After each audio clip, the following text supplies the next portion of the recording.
Yes guys, how's it going? Welcome back to a new video and welcome to a boiling hot, despite the fact that it's absolutely chucking it down with rain, Thailand. We have found a quiet-ish spot in the centre of Bangkok to talk about Newcastle United. That's right, it is the international break. I am on my own international break at the moment, doing a bit of a whistle-stop tour around Asia. This is my second stop. My first was Singapore, where I actually met up with the Singapore Newcastle fans club. We watched the Nottingham Forest game. It was fantastic, 3-1 win. If you've not seen that video already, I definitely suggest you check it out. And if you are interested to see a little bit more of what I'm up to on my trip, I am posting kind of extra content, I guess non-Newcastle United related content over on my Patreon. It's free, so I will put the link down in the description. There's a 20-minute video of me over in Singapore, so if you've not seen it already, go to my Patreon, link in the description, free to watch, and I will be posting more videos while I'm out and about. But loads has been going on, despite the fact that it's the international break. Gordon, Tino, and Lewis Hall. Yeah, fantastic game for him last night for England. So we'll talk a little bit about that.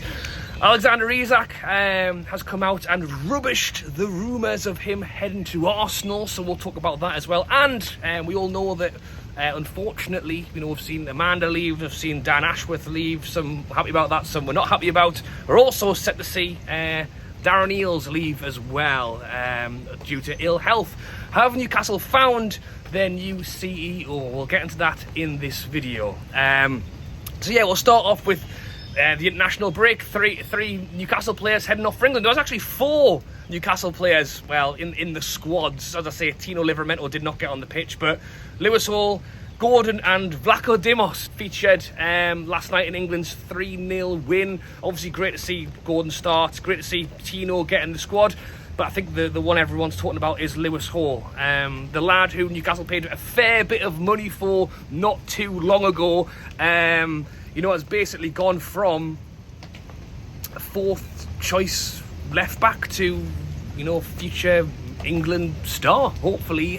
Comes on half time or around half time and just composed and just clever. I think we've seen that this season. Eddie Howe spent a lot of time saying that he wasn't quite defensively ready. I think we've all known that he actually played better for Newcastle in centre midfield, going forward, at left back, if anything, he looked at maybe slightly not ready. And Lewis Hall himself has actually come out in interviews since praising Eddie Howe and thanking him for his coaching and for his management. It's not often a player gets held back for the best part of a year and then thanks the manager for it, but yet he has. And I think it's if you throw a player in, and I was possibly wrong for it as well. I was like, why have we spent 30 million on a player that we aren't playing?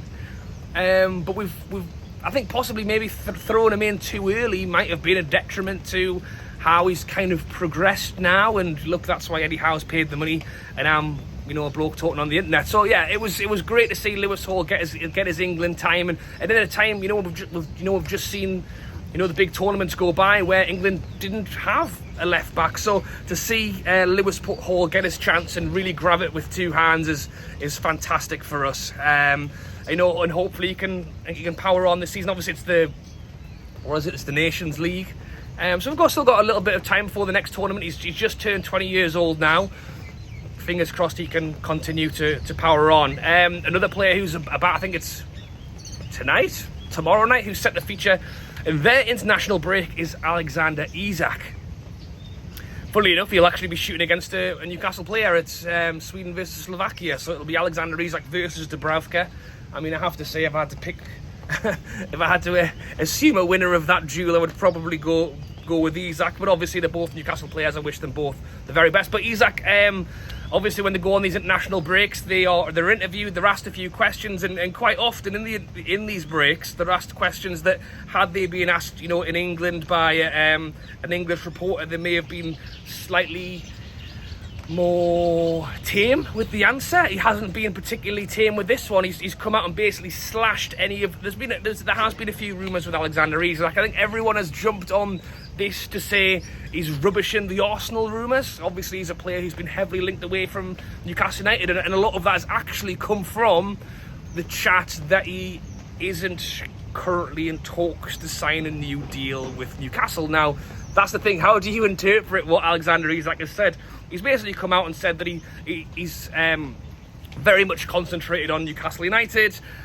When he's with a team, or when he's in the middle of a season, he doesn't plan to talk about these rumours. But you could also spin it the other way. You could talk about the fact that there has been discussion, talks to say that Isak isn't interested in a new Newcastle contract.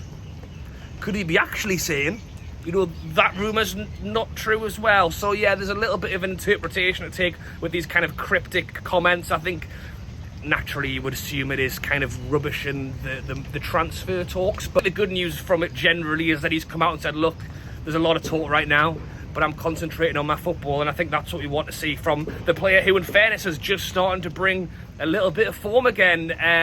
Didn't have the quickest start of the season due to injury, but there's no doubt he's an elite player. I mean, look, when players aren't fighting fit, it's easy to go down that road. Or will he leave? Literally last season, like literally 6 months ago, there was conversations that had he played every single game last season, had he not been injury prone last season, could he have scored as many goals as Haaland?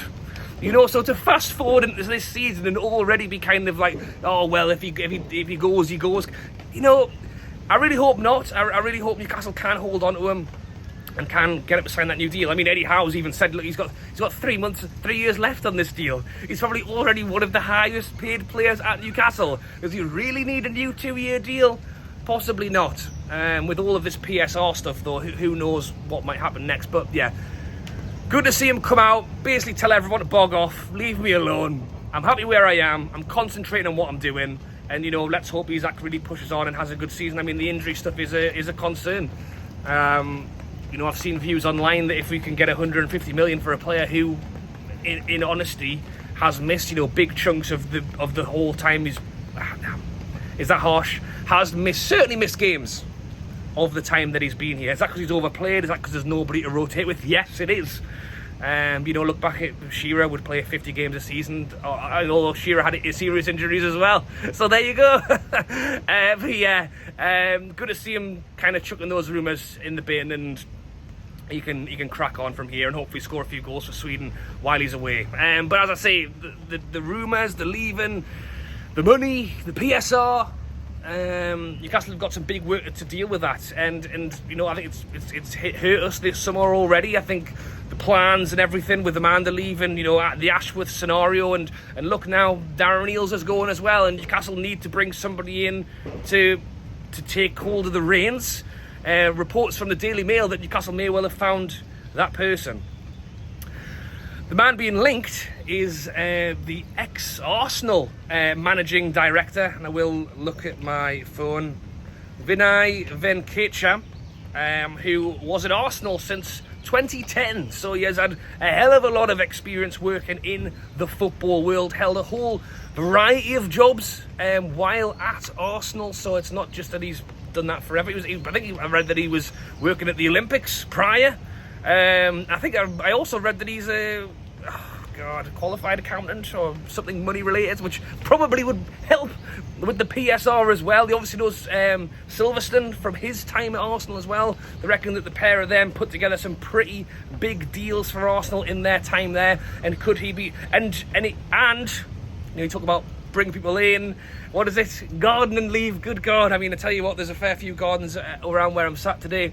Garden and leave. Well, this man has actually left Arsenal in the summer, citing that he's ready for a new challenge. So is this the man standing in line and waiting for a new challenge? And, with the up-and-coming Newcastle team, with the PIF, with a hell of a lot of money, could this be the challenge this man is looking for? Very well, maybe. And as I say, someone who's available, has a hell of a lot of experience in the football world, it could be exactly what Newcastle United need. And to add to that as well, I think he did a fair bit with the Arsenal women's team as well, which obviously is something that Newcastle are really pushing for at the moment, so that could be big.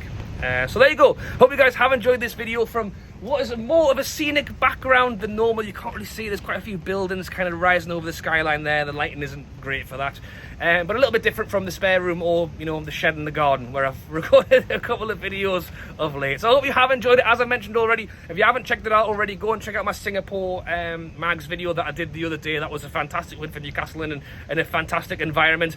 And if you are interested in seeing, I guess, extra content, some non-football related content as well, and basically what I've been up to over the last couple of weeks, then go check out my Patreon. As I say, 20-minute video of my time in Singapore. I am doing the same here in Thailand, and I will be doing pretty much one for every stop we make before I'm back in time for the West Ham game. So link down in the description. Help support the channel. Go check it out. Big up to the current patrons and YouTube members, because I am posting it on there as well.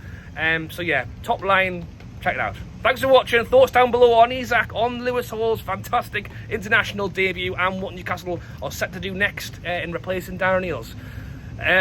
Thanks for I'm going to get a cold drink. Thanks for watching, and I'll catch you later.